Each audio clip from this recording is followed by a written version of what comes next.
boa noite para você. O Band Eleições dá continuidade às entrevistas com os pré-candidatos ao governo de Minas e hoje recebe Miguel Correia, do PDT. Ele tem 44 anos, tem formação em História e foi vereador, deputado federal por 3 mandatos e também secretário de Estado na gestão Fernando Pimentel. Neste ano, ele deixou o PT, partido ao qual era filiado desde 2005, para ingressar no PDT, o mesmo partido de Ciro Gomes. Olá, pré-candidato ainda. Boa noite para o senhor, como vai? Boa noite, Lucas, Murilo, a todos que estão nos assistindo. E o gostoso das disputas eleitorais é você poder apresentar as ideias e dar o direito para as pessoas de poderem escolher, e esse é o papel que eu quero exercer. É isso. O nosso diretor de jornalismo, Murilo Rocha, também presente. Ei, Murilo, boa noite. Boa noite, Lucas. Boa noite, Miguel. Obrigado por aceitar o nosso convite. Muito bom te rever.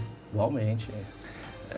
Pré-candidato, candidato, eu queria começar falando um pouquinho sobre essa questão partidária antes de a gente entrar mesmo em ideias aí, pensando em planos de governo aí do senhor. Como eu falei na introdução, o senhor teve uma militância significativa no PT, exerceu o mandato de deputado federal como petista, foi secretário do governo Fernando Pimentel, aqui em Minas Gerais, e neste ano deixou a legenda para ingressar no PDT. Eu queria entender o porquê dessa mudança, foi justamente para buscar esse espaço para tentar uma pré-candidatura ainda, não é, ao governo? Olha, em primeiro lugar é importante reafirmar que eu tive uma trajetória que muito me honrou no PT e mantenho todo o meu relacionamento de amizades, respeito. Então, eu não saí por porta dos fundos, nem por portas laterais, né? Não saiu brigado, não? Não saí brigado em nenhuma hipótese, saí inclusive conversando com todos que sempre tive relação. Mas eu entendia, não estava exercendo o mandato, então eu não deixei o partido, né, com a perda do meu mandato, que eu estava sem mandato nesse período, no ano atual, mas também acreditando que, em primeiro lugar, o PT é um partido que a orientação nacional tem um peso absurdamente superior aos estados, né? E isso, mais uma vez, nós estamos vendo a prova disso acontecer em Minas Gerais, quando tínhamos o deputado Reginaldo Lopes como candidato ao Senado e, após essa composição, a candidatura dele tendo que ser retirada. Sim. Né? Pela aliança com o PSD. Pela aliança com o PSD. Eu compreendo, política é isso, tem seus motivos, mas a minha trajetória, eu quero disputar as ideias, eu quero apresentar novas ideias para as pessoas e, por consequência, eu entendia que não tinha mais esse espaço no PT. E que eu queria exercer no mesmo campo político do qual sempre eu pertenci, né, que é a centro-esquerda, né, entendendo que tem um espaço muito grande para a gente modernizar, trazer ideias novas, discutir isso longamente, tanto com o presidente Lupe, quanto com o Mário Heringer, deputado e presidente estadual, e como o Ciro também. E chegamos a esse acordo, a essa conclusão, e eu estou aqui com um orgulho muito grande de representar o PDT, né? E com a responsabilidade de, nessas eleições como governador agora, ser o nome do PDT como candidato. Agora, Miguel, justamente por todo esse... Eu ia deixar essa pergunta até para o final, mas já que você já falando dessa proximidade sua com o PT, você falou agora dessa... Você construiu sua candidatura com o Ciro, com essa questão toda. Houve um ruído grande aí, recentemente, entre você e o Ciro, uma vez que você deu uma entrevista, elogiou o ex-presidente Lula. Isso irritou Ciro Gomes, que falou, te chamou de ficha suja e falou que você não deveria ser o candidato aqui por Minas, inclusive o presidente estadual do PDT, deputado federal Mário Heringer, chegou no momento de falar que ia deixar o cargo se isso ocorresse, se sentiu desautorizado pela fala do Ciro, achou que o Ciro atropelou ele aqui. Como é que está essa situação? Você é candidato mesmo, vai até o fim, relação voltou, já conversou com o Ciro e o Mário Heringer, como é que fica? Como é que ficou essa relação depois dessas declarações? Murilo, primeiro, eu faço política por idealismo. Então, isso me deixa muito leve para poder compreender, né, todo esse cenário e agir com bom humor e com muita parcimônia, compreendendo que a solução sempre é o melhor caminho. A minha relação com o Ciro é desde 2004. O Ciro veio na minha campanha de vereador aqui em Belo Horizonte, no lançamento da minha campanha de vereador, porque eu tinha uma representação na juventude universitária muito sólida. Depois nós fomos congressistas juntos, como deputado federal. Ele já me recebeu na casa dele, em Fortaleza, no apartamento dele. Então, a minha relação com o Ciro é muito boa. E eu dou sempre esse exemplo eu fui casado uma primeira vez e nunca, nenhum único dia da minha vida, falei mal da minha ex-mulher. Ao contrário, só tenho motivos para elogiá-la, tenho uma relação espetacular com ela, tenho uma filha que é a razão nossa. E isso é o mesmo exemplo que eu tenho com o PT, eu não tenho nada para falar mal. Eu entendo que o partido tem um modelo que não me comporta mais. E talvez por ter sido dessa forma, e aí eu compreendo o Ciro também, né, porque é um momento que ele precisa fazer com que todos nós entramos de cabeça na campanha dele, né, ele possa ter compreendido a fala que eu coloquei, onde eu faço essa afirmação e digo, mas escolhi um caminho e esse caminho é com o Ciro. Né? Na minha trajetória, nunca, em 18 anos de vida pública, se pesquisarem no Google, não encontrarão uma única vez que fui acusado de traição. Então, eu sempre tive lado, e o lado que eu escolhi é o PDT e é defender a campanha do Ciro a presidente. E esse episódio aconteceu muito no calor, eu não culpo a imprensa também, que esse é o papel da imprensa, de explorar as frases de duplo sentido e, naturalmente, conseguir mais exposição para o tema, né? Acho até que o maior culpado fui eu de deixar uma frase ser interpretada, mas em seguida já deixei claro e a minha história representa isso.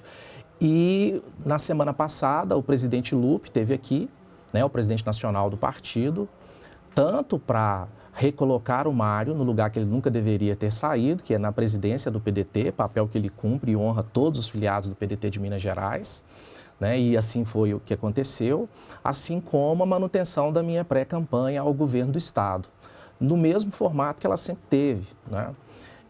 Eu não sou candidato de mim mesmo, eu sou candidato do PDT, que tem a responsabilidade tanto da campanha nacional quanto da campanha dos deputados federais e estaduais e, por consequência, continuo com essa condição do partido da pré-campanha ao governo do Estado. Mas, Miguel, desculpa só insistir nesse tema, então, porque o Ciro deu uma cirada, né? Ele chamou você de cidadão, ficha suja, né? Foi Ciro Gomes, né? O melhor estilo Ciro Gomes. Na sua campanha, quando a gente puder falar em candidato, tanto da sua campanha como a do Ciro Gomes, ele virá aqui ao Estado, subirá no seu palanque, pedirão votos juntos pelo interior dessas Minas Gerais tão grandes? Ele teve comigo... Apaziguado a esse ponto, eu pergunto? Com toda certeza. Ele teve comigo um pouco antes da minha filiação, num jantar, né? Então, isso já aconteceu. Sim. Nós estamos organizando a vinda dele novamente aqui no Estado. E quanto às palavras cidadão, eu fico muito orgulhoso, porque, de fato, eu luto muito para ser um cidadão que cumpre com Ciro, todo né? Esse cidadão, o meu dever. E compreendo também o estilo Ciro de ser, né? E isso faz parte da personalidade dele e eu não quero exigir que ele seja diferente na relação comigo. Quanto à ficha suja, isso é importante eu responder, e eu quero responder com muita firmeza. Em primeiro lugar, na vida pública, eu sempre ocupei papel de destaque. Né? Na Secretaria de Desenvolvimento Econômico, eu fiz a gestão de um orçamento de mais de R$1 bilhão. Fui relator geral do orçamento da União, né? Com quase 1 tri e 200 bilhões de reais. E eu nunca sequer fui chamado para ser ouvido no Ministério Público, em toda a minha trajetória. Nunca. O Ministério Público nunca me chamou para que eu esclarecesse algo, né?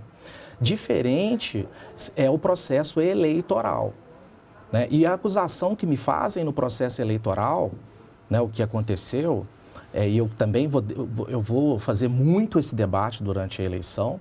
Em primeiro lugar, tentaram fazer uma acusação, né, de compras de influenciador, que rapidamente caiu por terra, porque nunca nenhum influenciador mostrou um recibo meu de minhas empresas ou qualquer desses fatos. E depois por abuso de poder econômico, que uma empresa fez uma doação para a minha campanha. Essa doação custou 0. Essa empresa é minha. Então, qual que era a alternativa? Eu pagar a empresa com dinheiro público? Eu optei por não fazer isso, porque eu era proprietário e sou dessa empresa, né, que ela tem um software. Então, ela cedeu o software para mim e, por consequência, foi essa a condenação. E destaco, por último, eu venci por 6-0 no Tribunal Regional Eleitoral, 6-0. Agora, no Tribunal Superior Eleitoral, o escritório que me defendia naquele momento Anteriormente, eu troquei mais de 600 mensagens, fizemos mais de 10 reuniões, assim que se mantém um relacionamento de um cliente com o escritório. Quando subiu pelo Tribunal Superior Eleitoral, eu sequer fui informado. Eu sequer fui informado que haveria julgamento. Eu sequer fui informado que a data do que aconteceu e nem do desfecho. Eu fiquei sabendo pela imprensa. O escritório sequer apresentou defesa oral. E depois disso eu troquei, não consegui vencer, mas os ministros do Supremo que compõem o TSE eu venci por maioria. Então o recurso agora é no Supremo, que me favorece, né? Mas eu também estou discutindo a anulação do processo. Entendi. Né? Porque isso me cabe. Ele, inclusive, é candidato a deputado, uma personalidade muito famosa aqui na cidade. Então, eu quero que ele responda o porquê dessa atitude e o que o motivou. Agora, uma eleição tão polarizada como temos nacionalmente, né? Lula, Bolsonaro, e regionalmente, Calil e Zema, Zema e Calil. Que espaço ocupa uma candidatura como a sua? Aonde tem espaço? Porque nacionalmente já está provado muito difícil ter uma terceira via. Aqui em Minas parece que é o mesmo caminho. Em que espaço, tanto politicamente, assim, que você vai ocupar? Que discurso você entra aí? Murilo, eu vou responder com duas afirmações, né? A primeira é que vamos dizer assim, essa mesma conjuntura era presente em 2018, né? Com Lula e Bolsonaro e depois Haddad e Bolsonaro. E o eleito aqui foi o Zema, que até 10 dias antes da eleição, em qualquer análise, ele não tinha chance de ir para o segundo turno. E ele foi eleito. Né? Você falava Pimentel e Anastasia na época. Pimentel e Anastasia, que representavam diretamente esse mesmo embate. Né? Em segundo lugar, que nós não estamos no dia da eleição e muito menos até no momento propriamente dito da eleição. Então, é agora que as pessoas vão observar, vão conhecer as ideias e vão escolher o seu candidato. Eu tenho convicção absoluta que eu vou vencer pelas ideias que irei apresentar. Porque não vale você... eu não quero vencer porque eu sou afiliado de fulano, beltrano, ciclano. Porque eu nunca vi afiliado nenhum resolver problema das pessoas, especialmente do povo de Minas Gerais. Então, eu quero vencer as eleições apresentando para as pessoas as ideias que eu tenho, a experiência que eu tenho de vida pública e as convencendo e conquistando que eu sou a melhor alternativa para ter um governo que, de fato, aposte nessas pessoas. Então, é essa consciência, tranquilidade, convicção que eu vou disputar essa eleição para ganhar essa eleição. E Miguel, começando a falar um pouco aí dessas suas ideias para o Estado, você já elegeu uma prioridade zero aqui para um eventual governo? Qual que seria? Eu não vou tratá-la como prioridade zero, porque a concepção que eu tenho de gestão pública, existem duas ações prioritárias de um governador. O problema é que a grande maioria dos governadores se ocupam só da primeira. Né? Eu não estou colocando que uma é primeira e uma é segunda, são duas que andam com a mesma necessidade. A primeira é você ser o solucionador dos problemas que acontecem dia a dia em qualquer gestão pública, seja municipal, estadual ou federal. Né? Então, essa é a premissa básica de um governador. A segunda é você ser capaz de propor novas ideias, novas ações que beneficiem a população, que impacte, que gere resultado concreto e absoluto na vida das pessoas. Pelo ponto de vista da gestão pública, eu tenho críticas ao governo atual. Porque você fala, o governo atual ele colocou o pagamento em dias dos servidores. Ao final desse ano, o Estado de Minas Gerais terá arrecadado 100 bilhões a mais, quase 100 bilhões a mais do que o governo anterior. Então, ele poderia até estar pagando 3 meses adiantado. Ele poderia ter dado aumento aos servidores. E não. Ele tem caixa. Ele atravessou o ano passado para esse ano com em torno de 30 bilhões em caixa. Mas fez um reajuste de 10%. Reajuste que não foi negociado, que não teve qualquer diálogo, que, inclusive, desrespeitado, inclusive, a proposta que o próprio governo fez. Então, essa inabilidade de gestão pública, eu compreendo que o Zema, e eu como empresário também, só posso bater palma para o Zema como empresário. Agora, como gestor público, ele não tem habilidade para ocupar essa função. A gente vai continuar, claro, ouvindo as ideias do Miguel aqui para o Estado, enquanto pré-candidato. Por hora, o Band Eleições faz sua pausa e volta já já.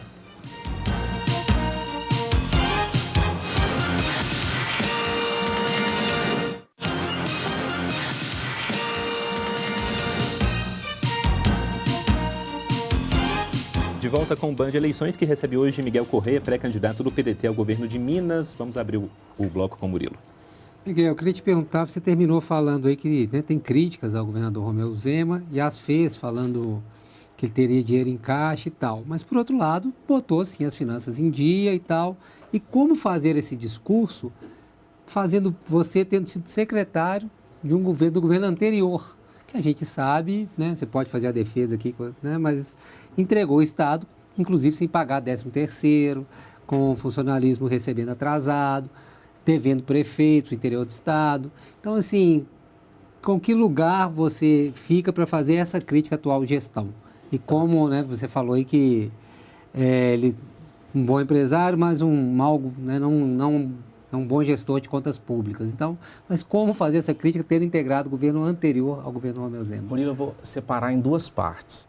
Em primeiro, o aumento da arrecadação se deve a não pagar a dívida com a União, ao aumento da arrecadação oriundo dos impostos de ICMS, do aumento dos combustíveis, que praticamente mais do que dobraram, quer dizer, a conta quem pagou disso foi a população, por isso que entrou mais dinheiro em caixa, e da energia. Então não foi uma ação estratégica organizada de inteligência que, se fosse, eu teria todo o prazer de reconhecer, né? Então não é o caso. Primeiro aspecto. Segundo aspecto, imagina um cidadão comum que recebe ali da sua família R$3.000 por mês. Então ele recebe R$3.000 por mês, ao final do ano ele tem 36 ou 39 mil de receita, contabilizando aí se ele tiver 13º, né? Uma coisa é ele receber R$39 mil e dar conta da família. Outra coisa é ele receber R$15 mil por ano e ter que dar conta dos mesmos compromissos. Então é essa comparação que eu estou fazendo. Você está falando que o governo anterior arrecadou muito menos. O governo anterior arrecadou muito menos porque pagava a dívida e pagou a maior parte dela no seu exercício, do que cabe ao seu exercício. Em segundo lugar, os preços dos combustíveis e da energia eram muito menor, o que consequentemente diminui a arrecadação por ICMS, e por isso teve um preço muito alto. Então, o Zema não é dono do aumento da arrecadação do Estado. E o aumento da arrecadação do Estado se deve ao aumento dos preços, inclusive dos próprios produtos. Como é comprar uma carne agora? Como é ir no supermercado fazer compra? Isso também está na responsabilidade dele como governador, porque também não teve nenhuma política pública de apoio ou suporte para essa população que sofreu tanto. E aí que eu quero apresentar a minha principal ideia-força, porque como governador do Estado, Murilo, eu quero colocar dinheiro no bolso das pessoas. Essa é a minha ideia-força da campanha, da forma, inclusive, mais simples. É uma proposta que impacta, mas a resposta dela é muito simples. A primeira, nós temos quase 17% de desempregados no Estado. Como secretário de Estado, e aí sim eu posso falar com muito prazer, a pasta que me cabia era a pasta de desenvolvimento econômico. Eu fui o secretário de Estado no Brasil que mais gerou empregos. Isso por diversos e diversos meses e por alguns anos eu tive esse papel e exerci essa função. Isso por qual métrica? De quantidade? CAGED. Tá. CAGED, governo federal medindo, inclusive o governo federal gerido naquele momento pelo Temer. Pelo Temer. Não é? Que é o dado oficial que o Brasil conta com ele, né? Em segundo lugar, e aí são ações simples. Por exemplo, a pandemia trouxe um monte de problemas, né? E a gestão pública atuou muito. O SUS, que eu rendo todos os meus elogios e aplausos, mostrou para a população quem é o SUS, quem é o Sistema Único de Saúde brasileiro, que a gente tem que ter orgulho disso. Mas ela trouxe algumas soluções. Exemplo dessas soluções é como as pessoas podem trabalhar da sua casa. Eu quero organizar todas as vagas que existem no Brasil e no mundo e colocar disponível essas vagas para as pessoas trabalharem na casa delas, organizadas pelo Estado de Minas Gerais. Quem que faz isso no Brasil ou no mundo, pelo ponto de vista da gestão pública? Então eu quero organizar todo o quantitativo de vagas, inclusive oferecendo o maior centro de treinamento para que essas pessoas tenham capacidade e habilidade de ocupar aquelas vagas oferecidas. Então, assim, o mundo evoluiu. O mundo evoluiu. Miguel, é isso que você coloca nas suas redes redes sociais. E um pouquinho mais, claro. Me perdoa, Lucas, eu vou contar uma pequena história. Quando eu assumi a secretaria, tinha uma empresa multinacional, que me permita não trazer o nome à mesa, e tinha um repasse de 120 e poucos milhões de reais para essa empresa. Ela já tinha recebido 40 e faltava em torno de 80 milhões, menos ou mais, não lembro perfeitamente. Eu fui conhecer e ver o que essa empresa entregava para o Estado. E percebi que não era nada tão substancial. Fui ao governador e falei, olha, eu não acredito que a gente deva pagar esse valor de investimento. Ele falou assim, por quê? Eu dei as minhas explicações. Ele falou assim, mas o que você sugere fazer? Eu falei, vamos investir no pequeno. Nós temos uma capacidade criativa e intelectual muito grande no Estado. Então, vamos investir em quem tem um salão de beleza, numa loja, num bar, ou na área que eu forcei muito, nas tecnologias, nas pequenas empresas de tecnologias, startups.